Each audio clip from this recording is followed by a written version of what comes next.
અમદાવાદ ખાતે ગુજરાત સરકારના શિક્ષા વિભાગ દ્વારા તેમજ શિક્ષણ મંત્રી રીવાબા નેતૃત્વમાં વિશેષ સન્માન કાર્યક્રમ યોજાયો, જેમાં 80મી વધુ વિદ્યાર્થીઓ અને 150મી વધુ શાળાઓને 100% પરિણામ માટે પ્રમાણપત્ર આપવામાં આવ્યું છે. હવે અન્ય ગ્રાન્ટેડ અને સેલ્ફ ફાઇનાન્સ શાળાઓ અનુક્રમે તલબચંદ ઝબકવા વિસલપુર સાર્વજનિક હાઈસ્કૂલ ધોરણ કાર્યક્રમ વિશે પૂછ્યું. મેડમ, આજે સન્માન સમારોહનો એક કાર્યક્રમ યોજાયો. ખૂબ આનંદની વાત અને હું ખૂબ હૃદયપૂર્વકના અભિનંદન આપું છું ગુજરાત સરકાર અને શિક્ષણ વિભાગને. માનનીય મુખ્યમંત્રી શ્રી ભૂપેન્દ્રભાઈ પટેલ સાહેબના નેતૃત્વમાં ગુજરાતનો શિક્ષણ વિભાગ જે મક્કમતાથી મજબૂતાઈથી આગળ વધી રહ્યો છે, એ પ્રકલ્પને સાકાર કરવા માટે વિકસિત ગુજરાતથી વિકસિત ભારતની પરિકલ્પનામાં આજની પેઢી અને આવતીકાલની પેઢી જોડાઈ શિક્ષિત અને કૌશલ્ય મૂલ્યો આધારિત શિક્ષણ ગ્રહણ કરે એ માટે થઈ અને વિશિષ્ટ સન્માન કાર્યક્રમ 80 કરતાં વધારે વિદ્યાર્થીઓ સાથે સાથે 150 કરતાં વધારે જે 100% જેટલી શાળાઓ છે કે જેનું પરિણામ 100% કરતાં વધારે શાળાઓ છે એવી શાળાઓ અને સાથે સાથે કર્મચારીઓનું સન્માન પ્રમાણપત્ર એનાયત કરવાનો આ ત્રિવેણી સંગમ સમૂહ જે કાર્યક્રમ છે એમાં મને આજે ઉપસ્થિત રહેવાની જે તક મળી એના માટે હું ખૂબ હૃદયપૂર્વકનો આભાર માનું છું. સમય સંજોગના અનુસારે એક મિટિંગના કારણે થોડું ડિલે થયું છે, પરંતુ જે વિદ્યાર્થીઓનો, સ્ટાફનો, શિક્ષણ વિભાગનો અને સૌ પરિવારજનો, એજ્યુકેશન ડિપાર્ટમેન્ટ એ પરિવાર સમાન છે, ત્યારે એમનો ઉત્સાહ જોઈ અને ક્યાંક એવું લાગે કે હવેના સમયમાં આપણે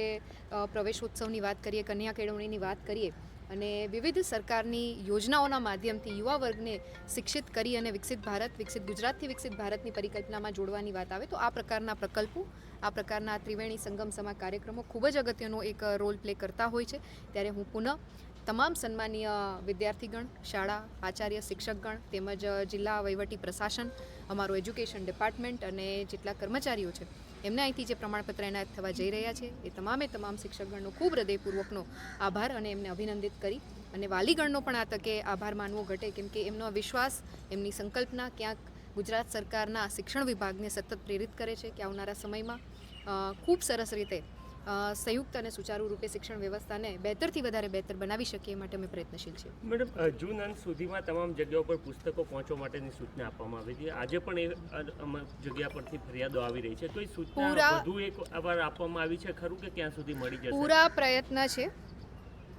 પૂરા પ્રયત્ન છે કે ટૂંક જ સમયમાં બધી જગ્યાએ જનરલી મારા ધ્યાનમાં છે ત્યાં સુધી ડે ટુ ડેનું ફોલોઅપ અમે કરતા હોઈએ છીએ. ડે ટુ ડેના રિપોર્ટિંગ પાઠ્યપુસ્તક મંડળ દ્વારા પણ અમને આપવામાં આવતા હોય છે અને એવા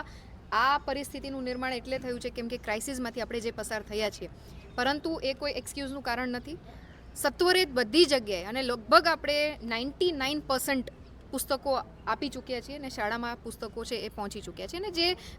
1% એને 1% હું વધારે કહું છું, 0.5%, 0.2 કે 0.5% જે શાળાઓ એવી છૂટી ગઈ છે એમાં પણ અમારું ડે ટુ ડે ફોલોઅપ લઈ અને 100% સત્વરે પહોંચે એ માટે અમે કટિબદ્ધ છીએ. તે વખતે એવું ડિસિઝન લેવાયું હતું કે શાળાઓ શરૂ થાય તે પહેલાં જ ઝોન વાઇઝ જવાબદારી સોંપવામાં આવી હતી પાઠ્યપુસ્તક મંડળના અધિકારીઓની. તો એમાં શું થયું કે મેં ફોલોઅપ મેં એ જે આપને પહેલાં જ કીધું અધિકારી સામે કાર્યવાહી કરશે કોઈ? નહીં, પહેલાં જ મેં કીધું, આપને હું કરેક્ટ કરું કે ગયા વખતેનો રેકોર્ડ તમે જુઓ, એના પહેલાંના વર્ષોનો રેકોર્ડ જુઓ તો સમય પહેલાં